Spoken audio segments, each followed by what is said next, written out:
What's up, everybody? Welcome to the P.O. Vincent podcast here on the River's Edge Online Radio Network. I'm your host, Vincent Diniano, giving you my point of view on movies. And joining me once again, it's the Film Fatale, Jess. Hello. Well, ladies and gentlemen, we've been making our way through the Terminator franchise. 1, 2, and last week 3. And you haven't seen those episodes, please go check them out. It's been a fun time, especially if, as you know, many of you know, if you've been following, Jess is not familiar with the franchise, so it's been real interesting. So we've now gone to we got past Terminator 3, which was a big turning point in the franchise, right? James Cameron wasn't involved. No. Arnold didn't even really want to do it. But he did. He did. He did. He did. And it was a very like a lighthearted comedy action movie. I mean, there was definitely more comedy than there was in the first two. Yeah, a lot more.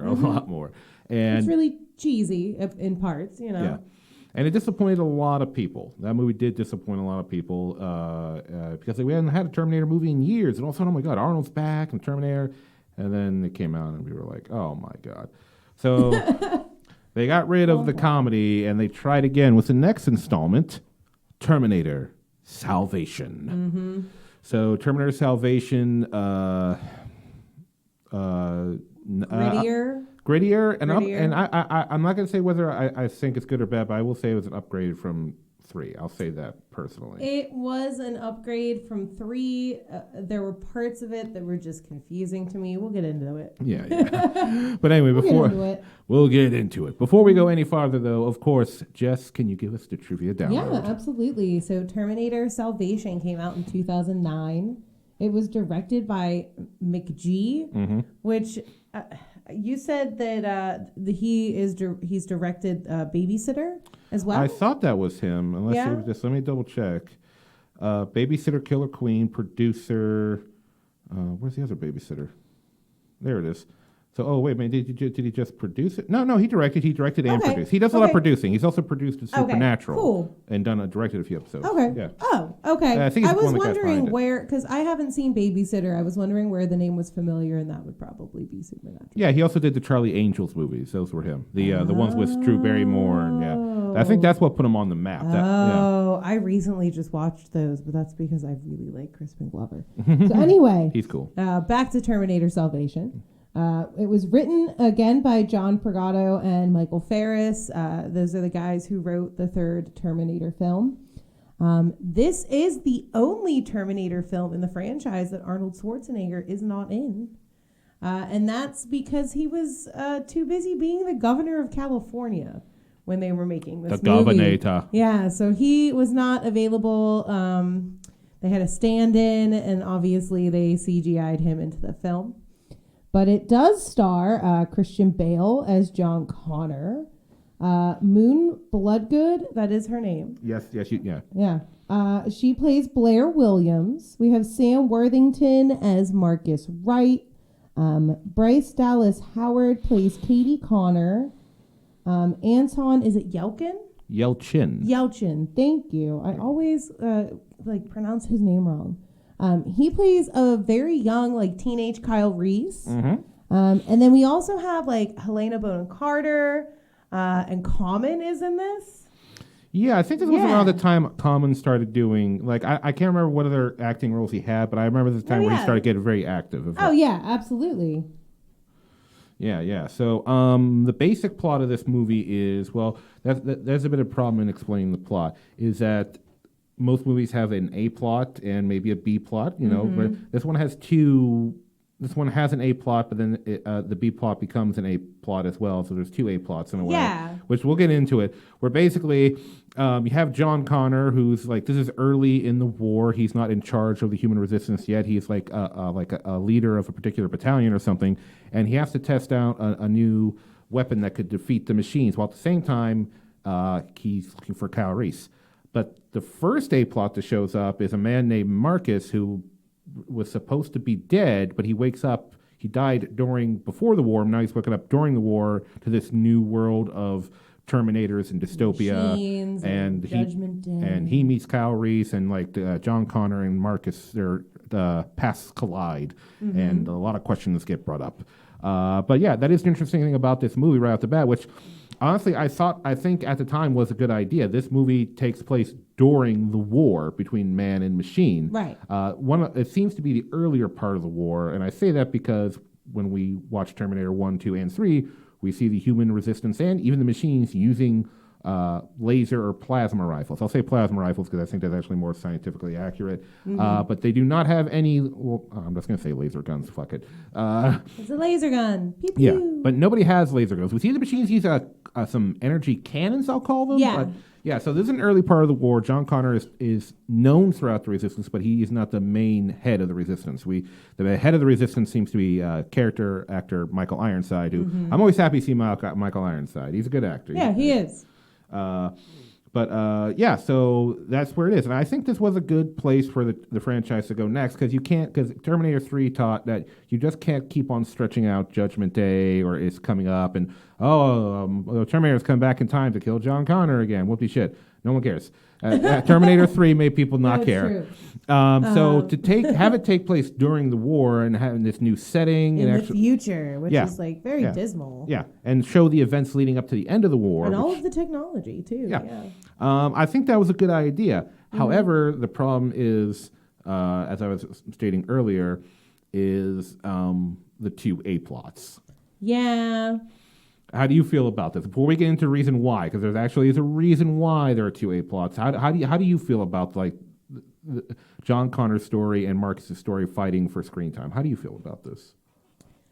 I don't know. I think that it ultimately came to the correct conclusion. I think that at times it was a little confusing because it does kind of go back and forth, and I think they set it up well enough though. And the way that it ends kind of, like, I feel like it's worth it just because of the way that it ends. Like, Marcus is able to redeem himself, at least, like, in his eyes. And, I mean, I guess, no, in a lot of other people's eyes, too. He does. He redeems himself. Because here's this character that, in the beginning of the film, is being, youth...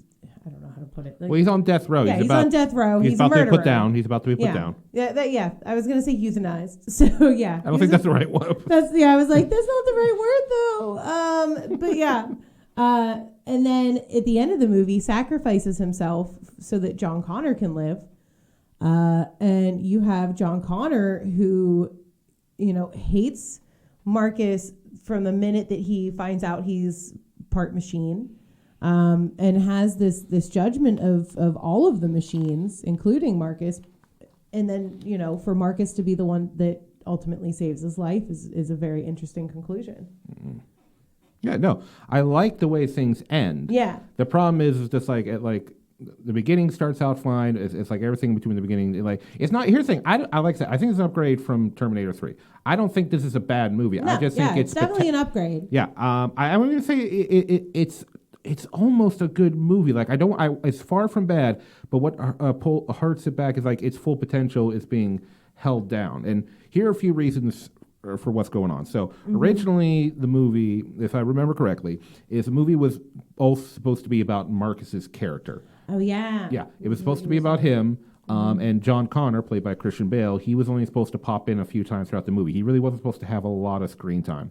Okay. But Christian Bale was riding that Batman wave because this is 2009. Batman. So this is 2009. So Dark Knight came out in 2008. Yeah. And even then, Batman Begins. People forget Batman Begins was a success too. It just wasn't. It was. Just wasn't the massive success that The Dark Knight was. It wasn't, but it was still a really good Batman film. So, oh, totally. I think it's great. But anyway, so yeah, Christian Bale, because he was Batman and he had a lot of pull when they cast him, he was like, "This is all I get to do," and he basically said, "Hey, I'm Christian Bale. I'm one of the biggest stars in Hollywood right now. I want more lines." Exactly. I want more lines. I want more scenes. Make my character more. So basically, they had to change the script. And here's the thing: Christian Bale, I think he's a phenomenal actor. I've seen him in plenty of films. Last year, he was in Ford v Ferrari. Great fucking movie. I saw Vice. That one blows my mind. Yeah. Complete transformation. He's a good actor. Yeah. But Yeah, but anyway, so because of him, the movie had more John Connor than intended. And here's the thing: I don't think we really need to see a main storyline of John Connor during the war, because from Terminator 1, we know he makes it to the end of the war. Unless we're going by the Terminator 3 timeline, then we're not sure when he gets offed. Maybe. I don't know. That's because, like, I'm not sure which timeline this one's working off of. Yeah, because we have so many timelines now. Yeah. This working off, I consider 1 and 2 to be one timeline, so I don't know if this is working off that timeline or Terminator 3. But so I don't think we need to know about John Connor, because if we ignore 3, which a lot of people like to do, if we ignore 3 and we just think about 1 and 2, which I guess it has to run off of 1, because if we ignore 3 but don't ignore 2, then the war shouldn't be happening. So if we're going off the first movie, we know that John Connor makes it to the end of the war because they win the war, and when they win the war, the machines do their desperation play, throw the T-800 back in time to kill Sarah Connor, and that's when he sends Kyle Reese. So we know John Connor's not going to fucking die because he has to make it to the end of the war, and we know Kyle Reese isn't going to fucking die. Isn't going to die because he's his dad. Yeah, because they both have to make it. We know how the film's going to end. Yeah, I think it would have been much more interesting. Not that this movie, like, once again, it's not a bad film. No, but it's its full potential is being held back. And it is interesting having these two characters in it. But you're right. I think that it's very interesting to have. We've had hints of humanizing these machines, like especially with Terminator 2 and the relationship between like Arnold Schwarzenegger's Terminator and Edward Furlong's John Connor. Yes. Like, it's not that he can feel emotions. It's not that he feels human, but he is adapting and learning, and he seems more human. Marcus thinks he's human until he realizes that he's not. Like, he doesn't know that he's a machine. Yeah. And it seems like he does have emotions, or like he Well, I think they say in the movie, I might be wrong, but it's not like for that reason he kept his heart. He has his heart and a human brain with a chip in it. Yeah, chip in it. And he like pulls the chip out at one point in the film after being confronted by Skynet. Like, Skynet reveals to Marcus what he is ultimately. Yeah. He's so human that even John Connor says, when he tells me he's human, I believe him. So it's definitely an interesting thing for them to have explored, and I really like that this is a grittier film that actually does explore that. Yeah. Now, about Marcus, because we do find out, of course, in the film that Marcus is a prototype Terminator. Mm-hmm. He's basically the precursor to the T-800. Yeah. In a way. Did you know going into this movie about the reveal that he's a Terminator? Did you know that at all? I had like a feeling that he was going to be machine, but I wasn't entirely sure.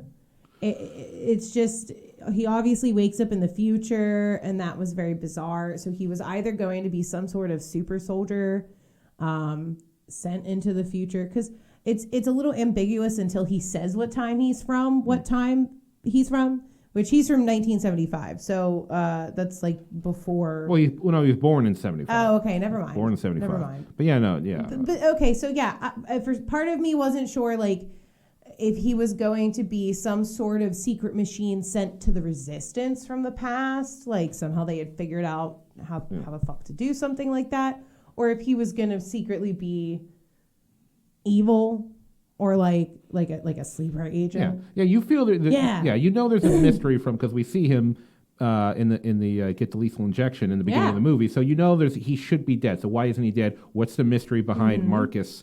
How, because he died 15 to 20 years ago. Yeah. But here's the thing about it: back when this movie came out, and I remember this because it pissed off a lot of people. They reveal it in the trailer for the movie that he's a Terminator. They totally spoil it. I hate when trailers do that. Like, PR teams need to be better than that. Come on. Yeah. So that Don't spoil. Yeah. So the trailer. I'm glad that I didn't watch the trailer. Yeah. No. Yeah. Don't watch the trailer for the next one either. Oh. I've already read up about it, so I'm trying to mentally prepare. Okay. Okay. But yeah, so that I don't know why they did that, because it could have been a really cool reveal that he's some kind of Terminator, but they really spoil it for the public. I don't know why like. I know the trailers. They sometimes the studios hire trailer houses, aka companies that just make trailers. Yeah.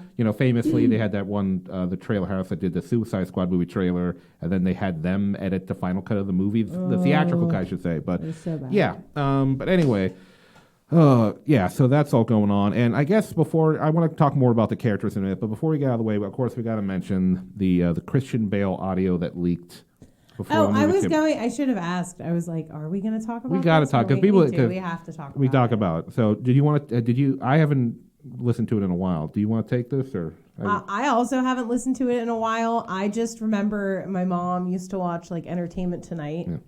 And this was like a huge scandal. Yeah, because he totally lost his shit on set. And this was like back when there was a string of celebrities losing their goddamn mind was like a trend. Oh yeah, Russell Crowe threw a phone at somebody. You had Mel Gibson. You had like all of these celebrities. Mel just Gibson and the sugar tits incident. So many. Oh my God, so many others. But yeah, I remember this. He freaked out on someone working lighting. Yeah, lighting. Who missed their cue or something. And he totally lost his shit. Totally lost his shit. I just always remember that one part where like he's yelling, like, "Are you a fucking professional? Are you a fucking professional?" Yeah, and sometimes you forget good for you. Yeah, it's like, what the fuck, Christian Bale? It's like Christian Bale. I don't know what was going on that day. Maybe it would have been a rough shoot that week. I don't know what sort of like psychological shit they did to him to get him into the character of John Connor, but his blood pressure must have been sky high. 3 billion people are dead. There's your motivation. Like, holy shit, go drink some chamomile tea or something. Just calm down. It's not that serious, my dude. You're getting paid for this. Probably a lot of money. Yeah. I think that I think that leaked audio actually did better than the movie in a way. Like it was like it's because it came out before the movie, and it was good publicity for the movie. It was good publicity for the movie. Yeah, because I think with this movie they were definitely hoping to make more movies based on during the war, but because it didn't do well enough, because once again it just kind of. It fell short, and I mean, some people could say maybe because Arnold wasn't in the movie. I feel like that might be a reason. It could be, but I don't know. But it's not like that's their fault. It's not really anyone's fault. Like, Arnold wanted to pursue what he wanted to pursue, and he was the governor, and that's not a bad thing. So, but obviously, you can't stop your job and go film a movie while you're the governor. So you cannot do that. No. But anyway, let's get into the characters. Let's start off with Marcus, who we've talked about a little bit already. Yeah. He's played by Sam Worthington, who at the time most people would know him for the Avatar film.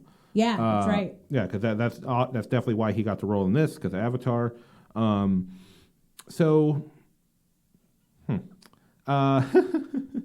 have trouble describing his character a little bit because we know he was a criminal.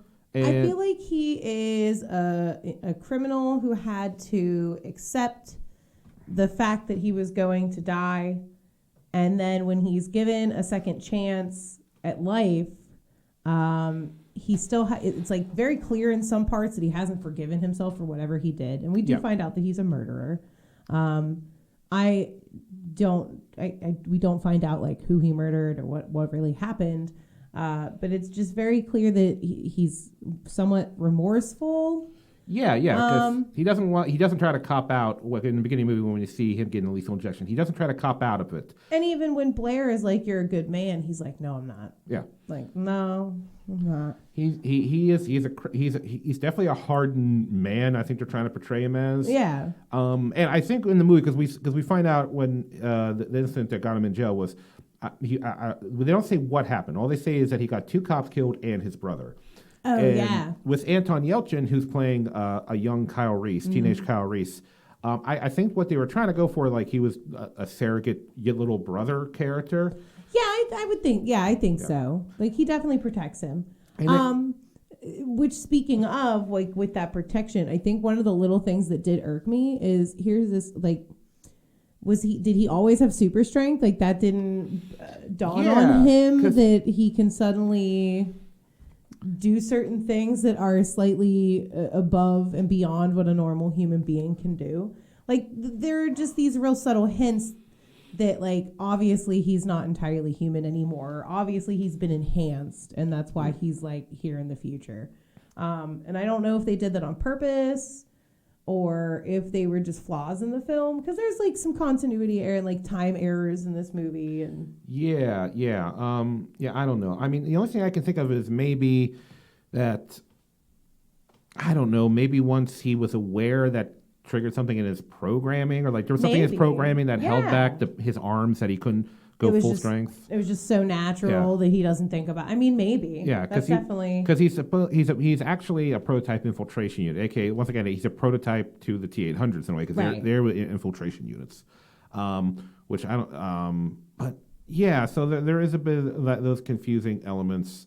But yeah, I mean, I think relationships is something that I think comes up with an issue with Marcus, is because once again, I think, like Anton Yelchin's character is supposed to play like, the surrogate little brother character. Oh yeah. But then at a certain point in the movie, his character gets caught by Skynet and taken off to Skynet HQ, and then he starts a whole new relationship with Moon Bloodgood's character Claire, a romantic relationship, and I don't think he needed a romantic relationship in this film. I also didn't think that there needed to be that romantic relationship. It feels forced. It does. Because it feels like this could have been, instead of having this new relationship before forming, which serves a purpose later in the movie. It's kind of cheesy, too, because at one point she's like, I haven't met a good man in forever, and like technically he's not a man, and it's like, okay, that's just kind of cheesy that you would make that later happen. They say, you're more of you're a robot, but you're still got the soul of a man. What the fuck? And that part really wasn't developed, because when he finds out what he is, he never like takes the time to like, I'm not even human anymore. He never has that existential crisis moment, really. No, he doesn't, which is weird. Yeah. But then I think in him sacrificing himself for John Connor, I think it's just clear that he's not human anymore, and he doesn't want to be what he is. I mean, they try to make it look like this is his like final redemption moment. Yeah. But yeah, because I feel like we could have removed the romantic thing with him and Claire, and used that more time to develop the relationship with him and Kyle. Because then by the time we start to care about their relationship, him and Kyle, and the little girl named Star, but she's just there to be the little girl in the movie. I don't know why. Oh, she has some cute parts. She has some cute parts. Bad. She has some cute parts, but she's the Newt of this movie, from Newt from Alien. Yeah. She doesn't really talk.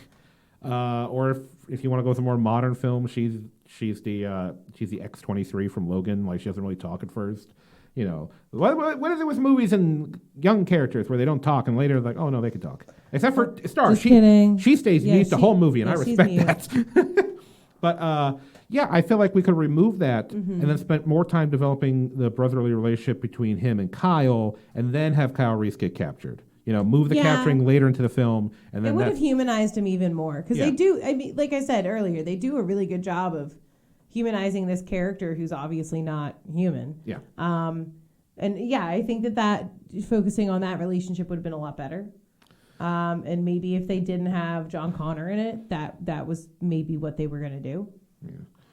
I also felt like Sam Worthington, he did a decent job, but I felt like it could have been done a little bit better, because they try to make him act like this badass, I don't got time for your shit kind of character. I guess because to make it he's kind of like a robot in a way, the way he handles situations maybe, but I don't know. I think, Sam Worthington, he's one of those guys that, after a while he started getting less and less roles, because Avatar was really the biggest movie he was in.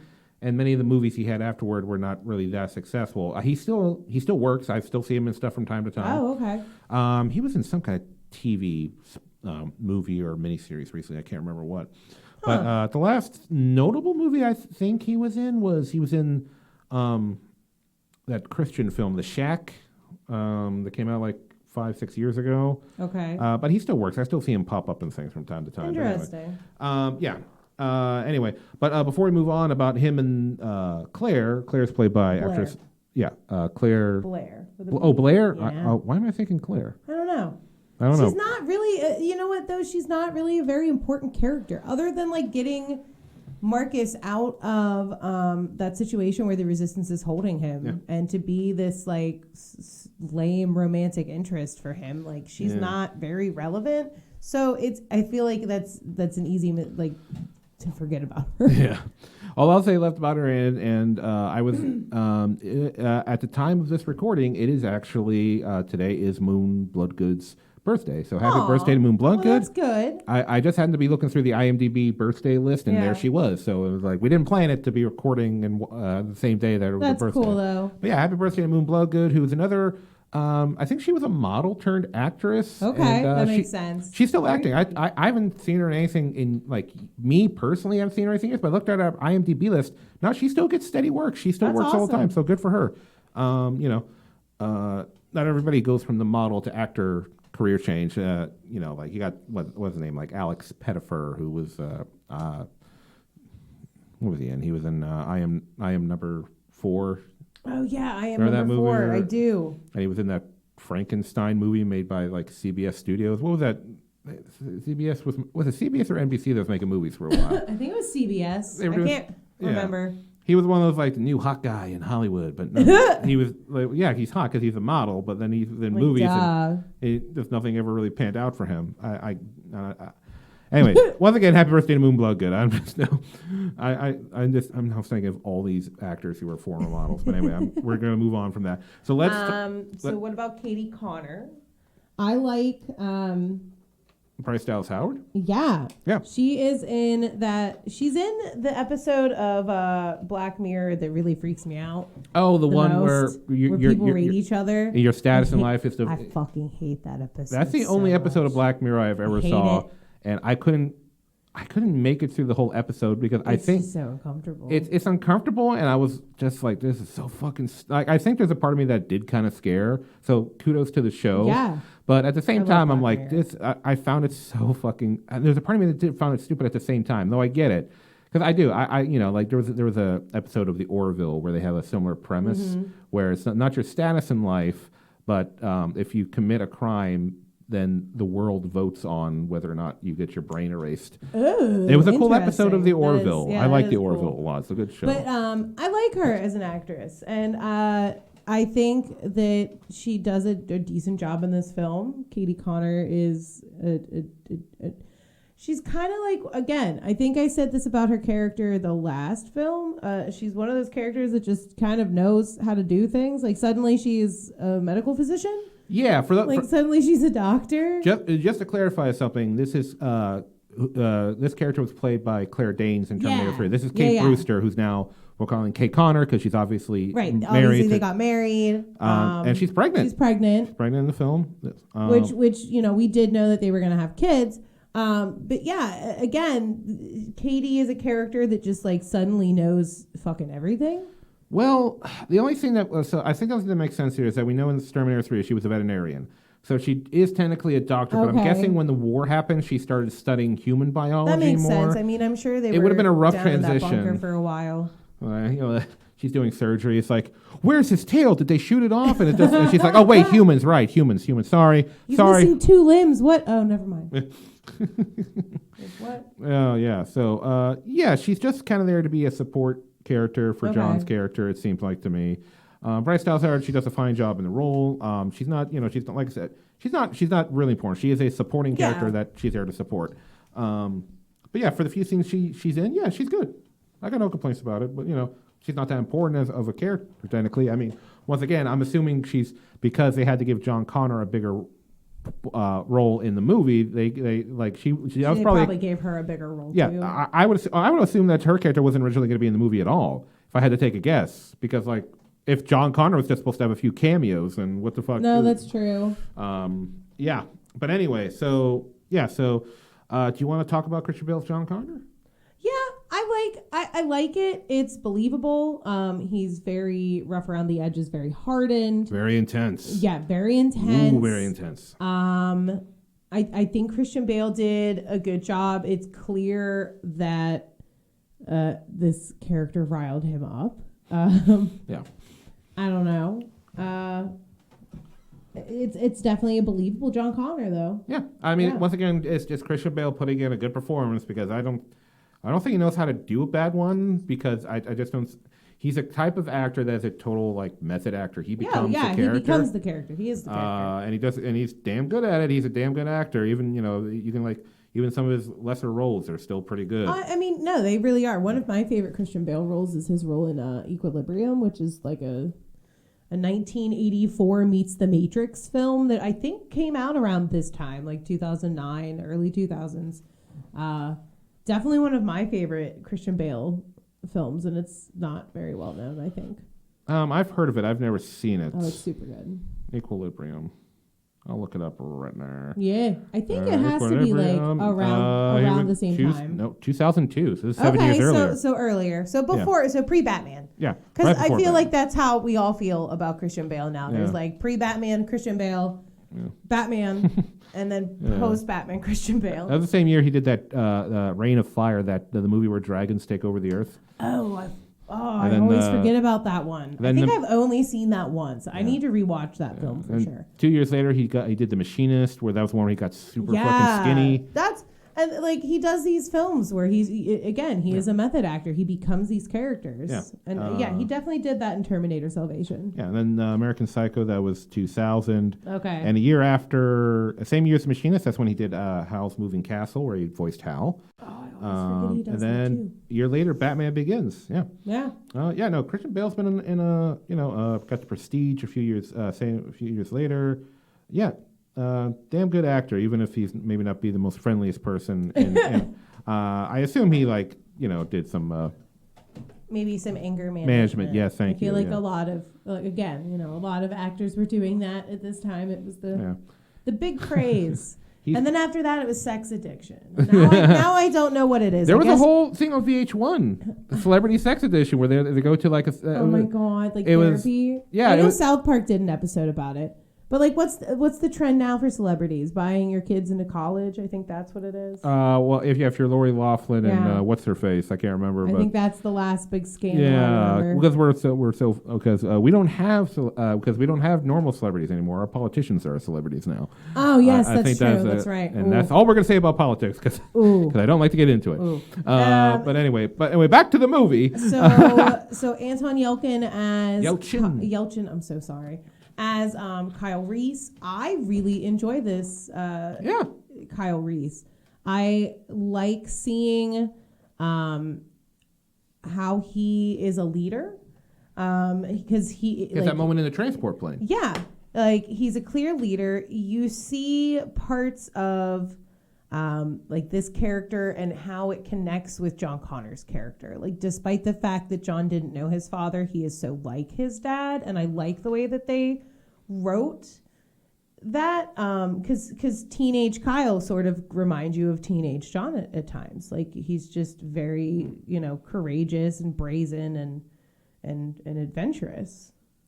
Yeah. He's inexperienced. There's moments in the film where he obviously doesn't know a few things, but he's got that. I don't mean this in a negative way. I think this just works for the way he's got that child soldier mentality of child soldiers got that I'm immortal thing, so you can send them into any combat situation and they'll just run in. No, he does, and he does definitely have that because he's not afraid to die at all. No. He's fight for resistance.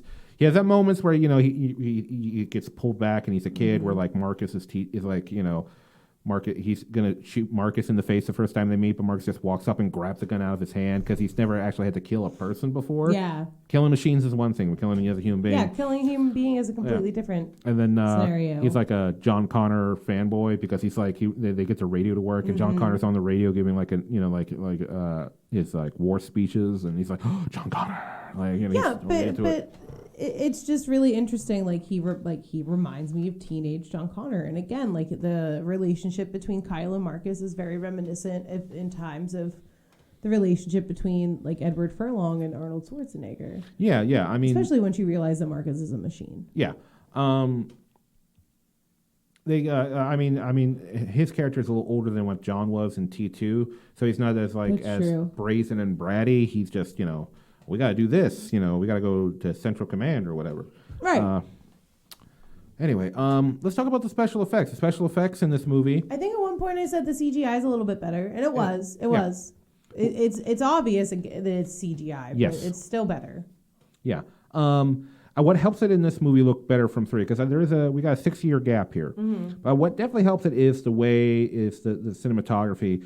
Because this movie does have a, to give that dystopian feel where everything's burnt and dead and dry. It does. The color palette It's is believable. Yeah, the color palette is dulled out, and there's a lot of like dark, shadowy effects going on in the movie. Yeah. Which covers up imperfections in the CGI. This is something that I've seen filmmakers do in big Hollywood it's something films. that they learned, honestly, Yeah. because it's not something that I think they got at first. And then for a while there, you see a lot of movies with this color scheme, but it works for this movie in particular because, you have a lot of scenes where you're in the middle of a battlefield.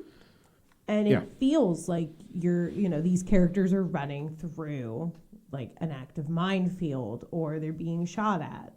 So it's a very believable setting. Yeah. And we also see some new Terminators, because Oh yeah, there's so many like there's a Hydrobot they call it, which is like there's a Hydrobot, an eel with claw yeah, mouth. it kind of looks like a lamprey. It's real weird. Yeah. The Moto, what were those ones actually called? They're like motorcycles. They're motorcycle Terminators. There's motorcycle motorcycles with guns on Terminator. them. Yeah, a bunch of different like aircrafts. Which at one point I said I didn't understand how the Resistance is able to have aircrafts of their own, given how many machines there are for Skynet. And I don't like did they have a cloaking device? Like, are they? It's never really explained. It's like it's stupid. But for some reason it bothered me. Okay. But no, I don't know. But the Terminator technology is very fascinating. I really like that scene where Christian Bale takes down the motorcycle Terminator and like knocks the Terminator part off of the motorcycle part. Oh yeah, he hacks it. Yeah, he hacks it and then rides it to Skynet.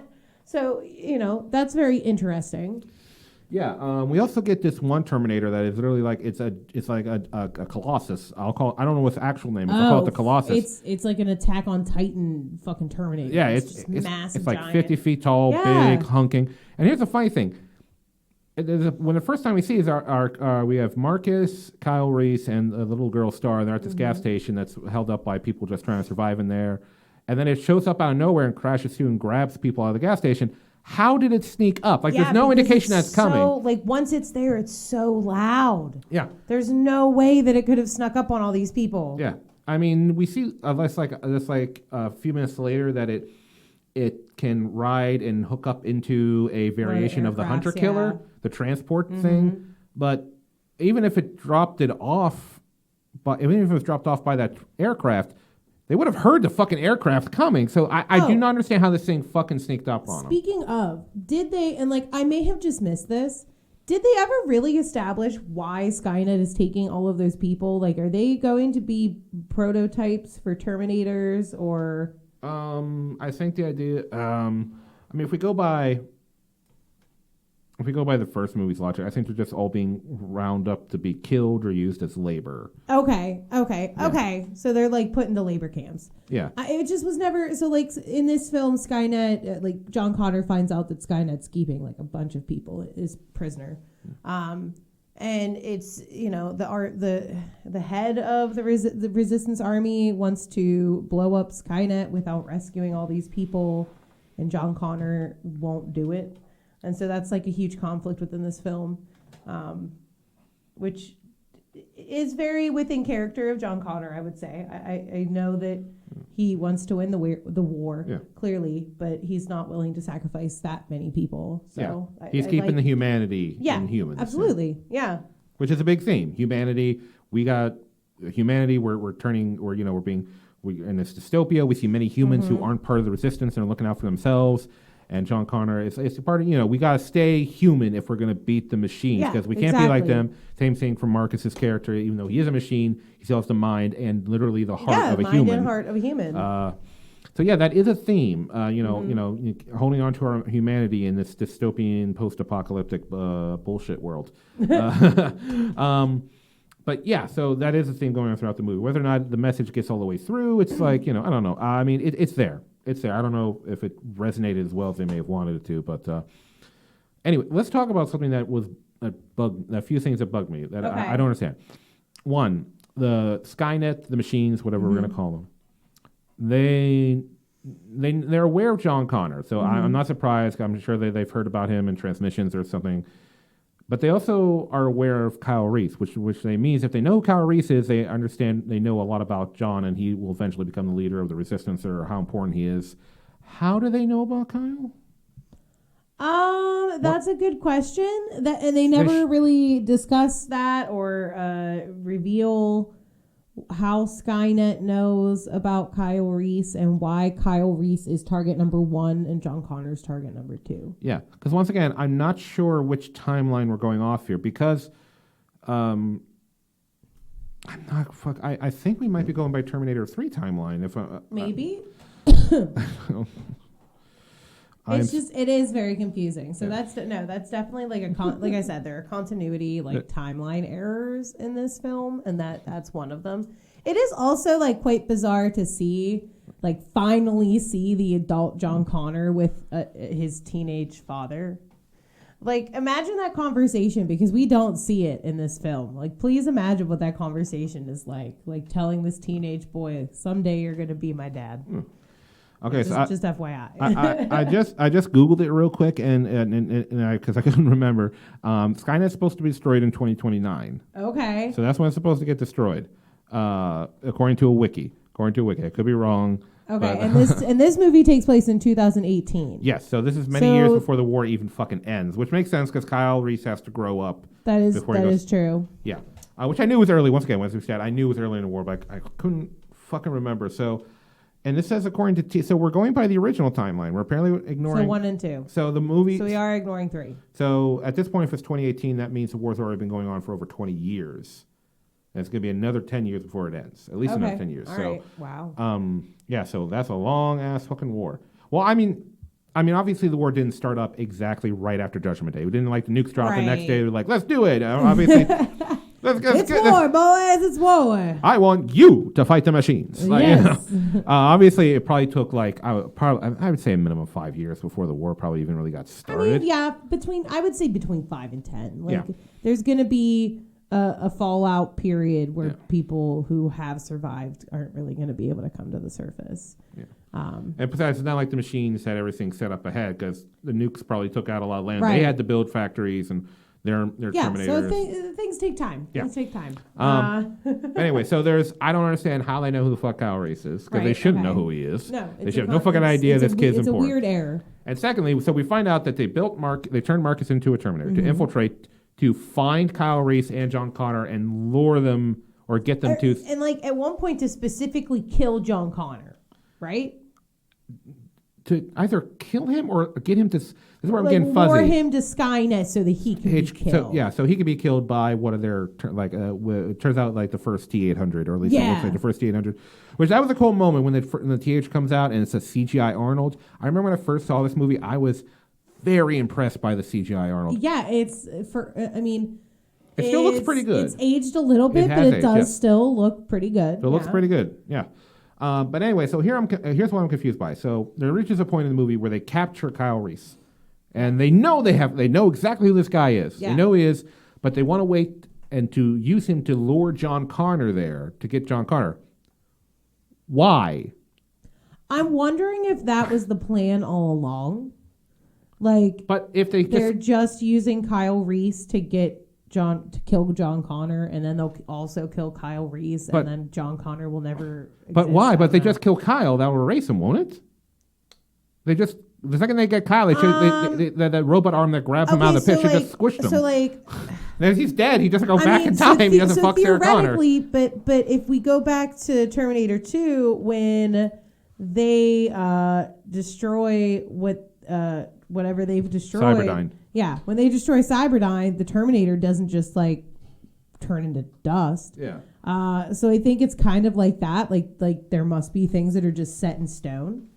I don't know. I'm confused by Terminator. See, here's what happens when you get. It's so confusing. I said this last time. Don't get too complicated into the time travel shit, because then it's shit like this starts coming up. We have to sit here and be rules? What the fuck is going on? Because after Terminator 3, I don't know what the fuck the time travel rules are. I don't know what they are. Because they change. They really do.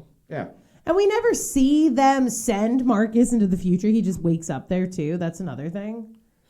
Like, yeah, because I'm assuming his body, because the Helena Bonham Carter is a scientist we meet in the beginning of the film who wants Marcus to sign his body off, so when he dies, it's donated to science because she's trying to learn how to make humans better. She has cancer. She doesn't want to die or whatever. Yeah, and Marcus, they say several times in the movie, he has a very strong heart. That's why she wants his body, because he's got a very strong heart. I assume his body was kept in some kind of Cyberdyne laboratory that survived Judgment Day, because she just happens to work for Cyberdyne, which a company that makes computers, and for whatever reason they're dealing with biology now. That doesn't make any sense to me, but whatever. Cyberkinetic body parts, I guess. Cyberkinetic body parts. I don't know. I don't know why they'd be dealing with biology. I don't know. I guess I don't think they thought that part out. Of like, do you not see what they did in the earlier movies? They make computers. They make robots. They don't make people. I think they were just trying to like line it up so that we understand. I know. I get it, but I just don't think they didn't do a good job of it. I think they should have done something like she worked for a different company, and right before she leaves, it gets bought out by Cyberdyne. Exactly, and she's like, "I got to finish this project, but because I don't know what Cyberdyne's going to do with it." Right. They could shit can it for all I know. I think they should have set it up like that. And I do really like that they bring her back in the scene where Marcus is being confronted by Skynet, because he ends up like the big computer. I don't know what to really call it. It starts Skynet's talking to him though. Yeah, and it does the thing. Helena Bonham Carter's face. Yeah. With hair. Because she didn't have hair, because she was now she does now hair, and it pulls the old. We've seen this in other movies before. We put on her face because it would be most pleasing to you, and then start switching into other faces. Yeah, we can wear whoever you want. Like I could be John Connor, I could be Kyle Reese. Like which face do you want me to wear? And this goes back to her before you even gets an answer. It's just like, oh, we're doing the thing where you can have any face you want. Choose the form of the destroyer. Fuck you. But anyway, yeah. So.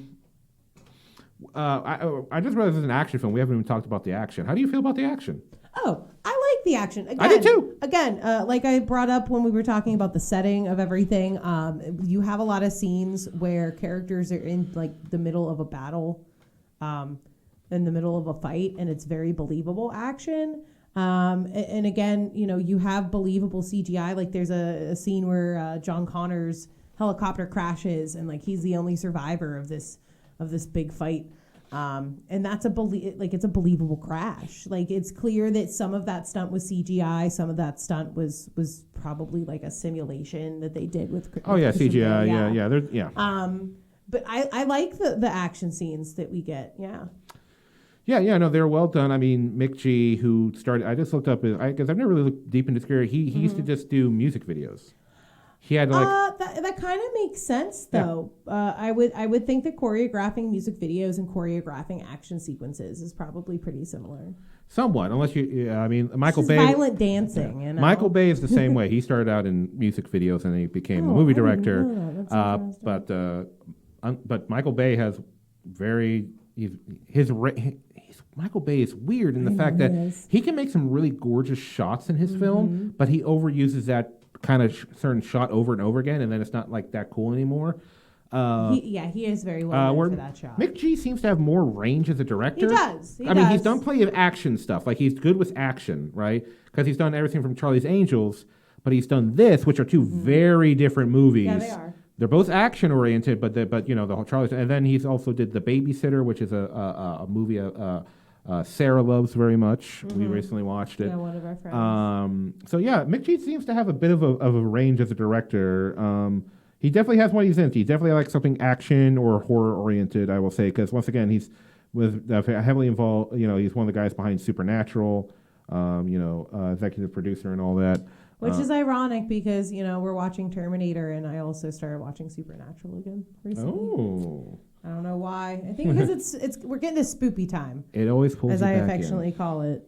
So I just wanted to watch something with all the spoopiness. But no, he's it's definitely directed very well. Again, really good action shots. Yeah. Action sequences that are not corny or cheesy like you had in the third film, and Sometimes the CGI kind of hurts it a little bit, but just a little bit. It's just still aged, but like it's still so much better than the third one. Oh yeah, no, I will say the CGI in that film was a little wonky. Yeah, that's because they just couldn't make it work. Because like I said, that was during that period in the early 2000s where they just coated everying in CGI. Yeah, and they overdid it. With this one, there's like they actually have some actual cars blowing up. The action was definitely a lot exciting. There wasn't overly edited. I don't think it was overly edited. Not like like overuse of cuts or anything like that. There was like maybe one or two fades that I thought were a little weird, but that happens in movies sometimes. Like there's just like I think there was one scene between John and Katie, and then it cut to Kyle, and it just kind of like faded to black for a second, and then you had the scene happen. And that was just a little weird, but whatever. Now I'm just being picky. All right, let's. I think we can pretty much wrap things up here. So overall, what are your general thoughts about Terminator Salvation? Terminator Salvation, a good movie. Definitely better than the third one. I can see how Christian Bale popped off because his character is stressed to the max. And I think it was a good glimpse into the future. We've had like little glimpses here and there.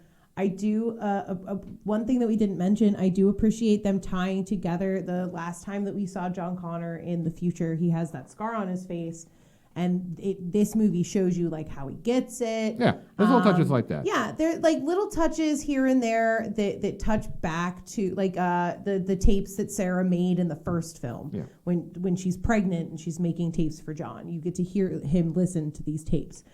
So you get these little touches here and there that tie it back to the other films. So I really appreciate that. Overall, not a bad film. Yeah. No, it's not a bad movie. And once again, I think the shame of this film is that taking the movies into the war and see what happens during the war. I think that was a good idea. The problem is like focusing on John Connor, which led to the competing A plots. Which I think if it just focused on Marcus's character and which would give it a chance more to develop those character moments between Marcus and Kyle Reese, and focus on those two. And hell, it could have worked with Blair too if we had less time with John Connor. I don't know. It could have worked. But we don't know. If I had to make a choice, I would say take Blair. Because then she probably would have been. Well, without John Connor being a more like front and center character, Blair might have been like the connection between Kyle and like to the resistance. Like she would have been would have been more important, definitely. Yeah. For all we know, in the original script, it's her character that's testing out the signal that's supposed to take out the machines. She could have been the because you kind of get this feeling like Katie is supposed to be the more prevalent female character because she's John's wife, and if she wasn't there, then Blair would be that female character. Yeah. But anyway, it's not a bad film. I think it's not. It's once again, and there's no surprise. It's no T2. T2 is just it's such a good film. It stands on top of the mountain. Well, I keep saying T2 is definitely the reason why this franchise is what it is. Yes. It's just a quintessential like 80s sci-fi action film. It's really good. Yeah. I wish that we could watch it again instead of going forward to the next film, but sadly, we're gonna have to get through it. Oh, damn it. Yeah. Next Pray time, ladies and gentlemen, we will be taking on the movie, which I'm just going to say right now, I think it's the worst one in the franchise. I mean, I think everyone feels that way. Some people feel that about Dark Fate, and we'll get to why some people think that, but I think it's just... we'll get to that when we get there. The general consensus that I've found is that the next film sucks dick. Yeah, we will get to it, and honestly, I think this is gonna be the one where we might want to have some drinks during. Yeah. So if you would like to help us buy a 6-pack to get through this film, maybe check out our Patreon. It's P.O. Vincent at Patreon. Yeah. $2. That's all it takes to support us, and that would be awesome. If you can't, however, we understand times are still pretty rocky for some of us. We really appreciate you watching and listening. Yeah, we really appreciate it. And if you want to see more, please, wherever you're listening, because if you're listening on Libsyn, Spotify, Stitcher, or Apple Podcasts, follow and subscribe wherever you are. We're also on YouTube. Yeah. And of course, check out social media, Facebook, Instagram, Yeah, we post a lot Twitter, of at fun P.O. stuff Vincent Review. That's the one for all of them, especially our Facebook, because I usually post a lot to Yeah, our I've Facebook. started posting. It's fun. Yeah, no, you've posted a few things recently. There's been some fun new movie news. Yes. Some potential movie news. Yes. Yeah. But anyway, yeah, that's where you can follow us and learn more about the show, and we post movie news, memes, all kinds of stuff, because we like to keep up on what's going on. We're nerds. Yes, very much indeed. But anyway, yeah, guys, that's it for this time. Thank you so much for tuning thanks, in. guys. Really appreciate it. Thank you for viewing things from my point of view and Jess's. Take it easy. Yeah.